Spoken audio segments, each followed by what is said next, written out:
যেখানে আমার বাপ মা যাইতে পারে না, এখানে আমার টাকার কোনো অধিকার নেই গিয়া।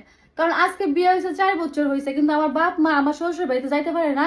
আমার মার মনেও কষ্ট, আমার বাপ ভাই সবার মনে কষ্ট আছে যে আমি মেয়ে বিয়ে দিছি, কিন্তু তার বাড়িতে আমি যাইতে পারি না।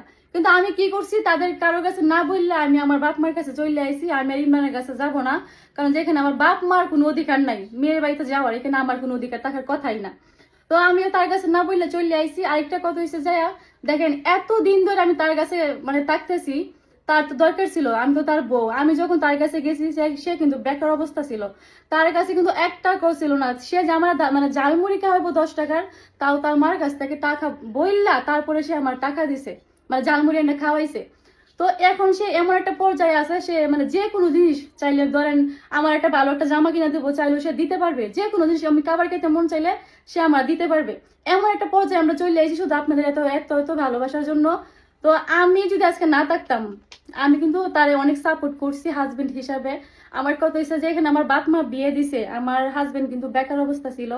তো সে যেহেতু মানে আমার বাপ মা যেহেতু আমার বিয়ে দিছে, তো আমার কি দরকার মানে আমার বাপ মার কথা আমার শোনার। আমার বাপ মা কিন্তু না করছে যে তোমার আমি বিয়ে দিছি, তোমার ভিডিও করার দরকার নাই, তুমি তোমার জামাই করে শুধু তুমি রানবা খাইবা, তোমার সংসার গুছাইবা। কিন্তু আমি আমি আমি আমার বাপ মার কথা শুনি নাই, না শুনি নাই। আমি ভাবলাম যে আমার জামাই কি বলে, আমার জামাইয়ের মন রক্ষা করছি। তারপর আমার শ্বশুর শাশুড়ি মন কেমনে রাখবো এই চেষ্টাই সবসময় করে গেছি। কিন্তু এত কিছু করার পরও দেখেন আমার কোনো দাম নাই, কোনো মূল্যায়ন করছে না তারা। তারা কি করছে, যা করছে মানে যত কিছু করছে আমার হাজবেন্ড, সব কিন্তু আমার হাজবেন্ডের নামই করছে। আমার কিন্তু কিছু দেয় নাই, তারা কিছু দেয় নাই। উল্টা বারো কি করছে, আমার মার নামে উল্টা পাল্টা বদনাম, আমার নামে বদনাম, আমি ভালো না এই সেই। মানে আমারে তারা বাসা থেকে বাইর করার লাগে এত পরিমাণ চেষ্টা করতেছে, এটা বলার মতো না। আমি তার কাছ থেকে চলে যাইলে মানে আমার যে ফ্যামিলি, মানে আমার যে জামাইয়ের ফ্যামিলি, তারা অনেক খুশি হইব। যারা সত্যি কথা, আমি কারো নাম বলতে চাইতেছি না যে কে সে, আমি নাম বলার কোনো প্রয়োজন নাই। আমার একটা কথাই যে আমি যদি এত কষ্ট করে থাকি বা পরিশ্রম করে থাকি, ওইটা আল্লাহ বিচার করো। আর আমি ইমরানের কাছে যাইতেছি না। আরেকটা কথা হচ্ছে যে আমি ক্যামেরাতে কোনো ভিডিও করবো না, ইমরানের সাথেও ভিডিও করবো না, আমি নিজেও কোনো একলা একলা কোনো ভিডিও করবো না। তো আমার সাথে আছে আমার আব্বা, আর সাথে আছে আমার আম্মা। আর আম্মার কিন্তু মানে শরীর ভালো না, খুবই খারাপ শরীর তার।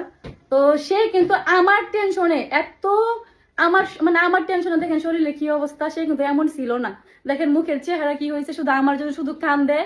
আর আমার সাথে আছে আমার বাপ, দেখুন বাপের চেহারাও কেমন হয়ে গেছে। শুধু তাদের মানে কি বলবো, মানে এটা বলতে পারতেছি না। মানে আমার টেনশনে যে আমারই বিয়ে দিছে, আমি হচ্ছি তার মেয়ে, তা আমার কাছে আমার বাপ মাইবো না। আসে 15 দিন, 1 সপ্তাহ, 1 মাস তো মানুষ থাকে, যে তার যে অসুখ আমি যে চিকিৎসা করাম ডাকাই না, এই ক্ষমতাটা আমার নাই। আল্লাহ আমারে মানে এতটুক ভাগ্য আমার বাপ মারে দেয় নাই যে তার মেয়ের বাসায় আইসা, তার মেয়ের বাসায় মানে তাইকে আজ ভালো মন্দ খাইবো, থাকবো, দেখবো, একটা একটা শান্তি আছে না যে আমার মেয়ের কাছে আমি আসি। কিন্তু এতটুক মানে ভাগ্যের নাই তাদের। এই সে কথা। যাই হোক, এত কিছু আমি বলতে চাইতেছি না। তো আমার একটা কথা আসলে, আমি যে কথা কইতেছি আমার প্রচুর কষ্ট হইতেছে, মনে হইতেছে আমার যে বুকের মধ্যে কি মানে কোন কিছুতে চাপা দিয়ে রাখছি, মানে এরকম মানে হাত দেখে আমার হাত তো কিন্তু কাঁপতেছে, একজন কথা বলতে পারতেছি না।